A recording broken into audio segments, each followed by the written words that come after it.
Hello, beautiful life path number 4, my emperors, my builders. Whenever you find us is when you are meant to see it.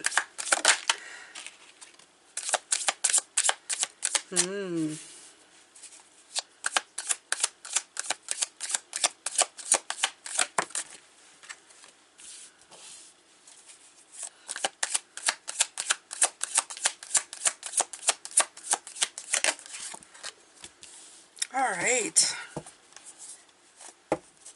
So you have your counterpart, the Empress, right here, of creativity. This deck is being very I'd call it a brat, but precocious is the word that I'm looking for.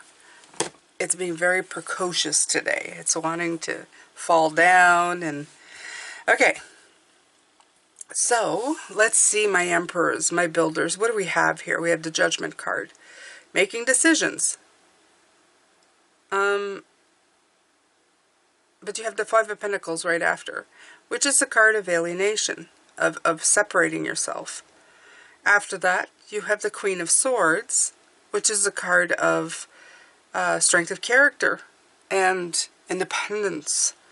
Then you have the card of the Empress, and she is like leaning towards the Queen of Swords. Very interesting. Very interesting. I'm going to say from all of these that the eyes are closed. First of all, it's an internal journey. That's the first thing that comes in. The second thing that comes in is that the Empress is leaning towards the Queen of Swords, like telling her, don't be so alone, because you have the card of aloneness. I think that this is about being too independent. I think that there's going to be a chance or something this week about creating with others, or being part of a group to create a 3, okay? 2 or 3, it could be. It doesn't really matter. But it's definitely about opportunities, because you see the hands are open, showing like some kind of opportunity. Look, the light's on. Why are you walking outside alone? Come on in. But the Judgment card feels like you're, even the Judgment card looks like I'm not looking at this. See? She's kind of looking over here. So I have this weird sensation that you're not looking at what's, yeah, this is exactly what this is. This is about you being too independent this week. There's something here for anybody who's listening as a 4 who likes to do things on their own. You like to do, you have, everything here is pointing to that. Look at the Lovers, the Unity. You have the 2 cups and you have the Lovers. This is a second number that has both the 2 cups and the Lovers in it. Very interesting. Very interesting.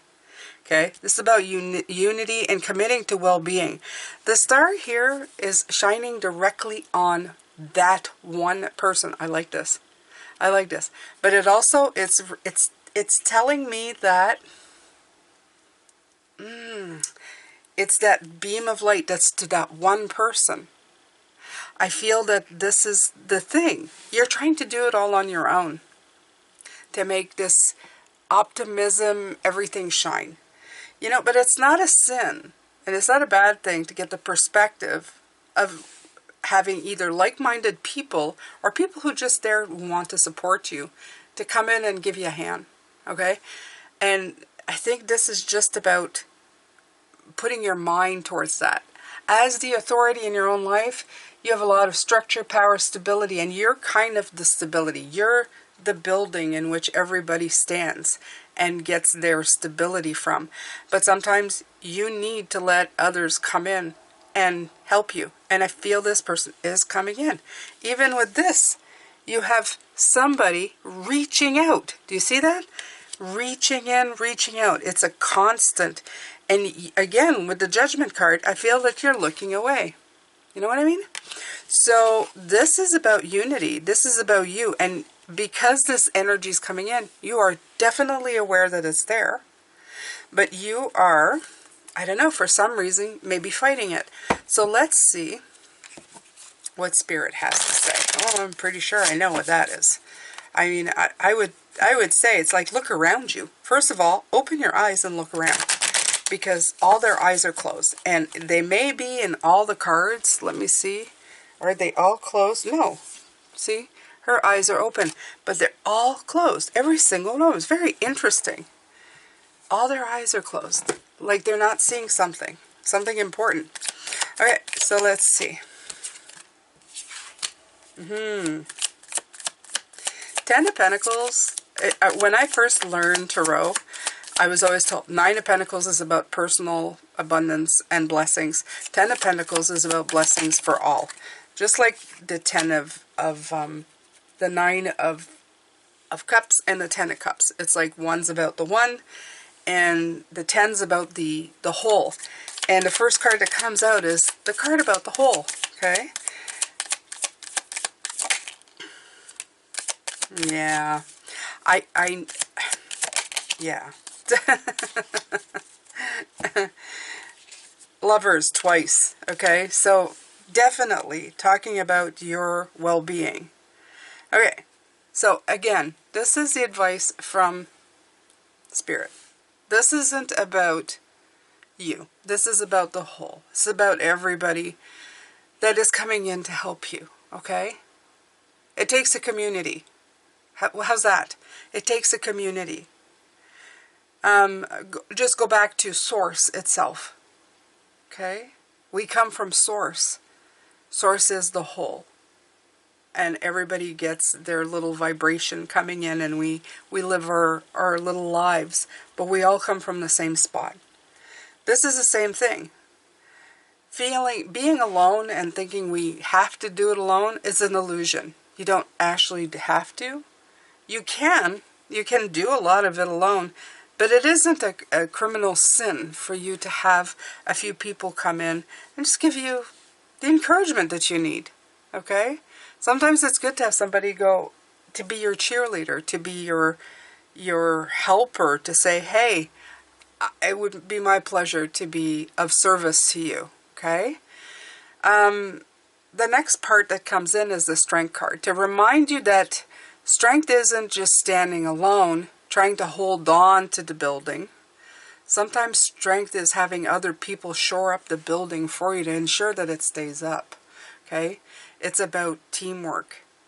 It's not about one person trying to shoulder and bear everything, trying to change the lion's way. Okay? There's different ways of doing it. There's a different perspective. What you've got to do is move away or leave that kind of thinking behind and go towards the idea of well-being, okay? Of working, tuning into your heart's desires while paying attention to logic and other signs to commit to your well-being and happiness without fear, okay? That's when your heart and your head get united. Because right now I feel as an emperor a lot of the time, you work from the head, but you have to work from the heart. You have to work from different parts. If you're straining too hard to keep it together, that's a clear indication that your perspective needs to change and you need to let other things in, other energies in. And I feel that's all this is saying, okay? To empower yourself. Don't disempower yourself. Sometimes we believe that we always have to do it alone. It's a belief system that we have conditioned ourselves to believe, that nobody can be trusted and nobody can really help because we know how to do things and nobody else knows. You don't need to give them the whole kit and caboodle. You can give them a few things and see if somebody can alleviate some of that. You just need to shift your perspective a little bit. You need to reprogram. Thank you so much for being here. Don't forget, if you are 22, you don't only have a master number, you also have the Fool. The Fool plays a big role in your life because as an authority, as an emperor, the Fool is also the wild card for you because the Fool leaps into the unknown. You may have been a Fool when you were a younger one and you became stable as you got older, but the Fool, if you have 22, plays a big role in your life. So please make sure to look into the characteristics of the Fool. It's not here, but you can search that online, and you will see how Emperor has stability and the Fool is leaping into the unknown and just trusting the universe. So they're a big contrast to each other, but they explain a lot if you feel that you've been a little bit at odds in your lifetime between stability and non-stability. So just take a look at that. Thank you so much for being here. And I will see you next week. Bye for now, Emperors.